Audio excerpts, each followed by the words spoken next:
Hi friends, இன்னைக்கு நம்ம கூடயில் என்ன பண்ணிட்டு இருக்கோம்னா மொறு சேப்பாங்களுக்கு ரோஸ்ட் தான் பண்ணிட்டு இருக்கோம். நான் வந்து ஒரு 1/4 கிலோ சேப்பாங்கிழங்க நல்லா உப்பு மஞ்சத்தூள் போட்டு வேக வச்சு தோலெல்லாம் எடுத்துட்டு குட்டி குட்டியா அந்த மாதிரி கட் பண்ணிக்கணும். கட் பண்ணிட்டு கொஞ்சமா அரிசி மாவு, சோள மாவு, தனியாத்தூள், மிளகாத்தூள், சீரகத்தூள், உப்பு, மல்லித்தூள், அதுக்கப்புறம் மஞ்சள் தூள், பெருங்காயத்தூள் எல்லாத்தையுமா போட்டு கொஞ்சமா புளி தண்ணியை விட்டு பரட்டி எடுத்து வச்சிட்டு இருக்கேன். இது ஒவ்வொன்றா நம்ம போட்டு வறுத்து எடுத்துக்கலாம். நான் வந்து இதுல புளி தண்ணி ஏன் போட்டு பண்ணியிருக்கேன்னா சிலருக்கு வந்து ஒத்துக்காது, ஒரு மாதிரி நமைச்சல் எடுக்க ஆரம்பிக்கும். அதனாலதான் நான் வந்து சேப்பங்கிழங்குக்கு புளி ரோஸ்டா பண்ணிட்டு இருக்கேன்.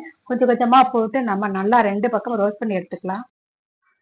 இப்போ பாத்தீங்கன்னா மொறு மொறுன்னு சேப்பங்கிழங்கு ரோஸ்ட் ரெடி ஆயிடுச்சு. இது கூடவே நம்ம எண்ணெயில பொரிச்சு வச்சுக்கிற கருவேப்பிலையும் சேர்த்துக்கலாம்.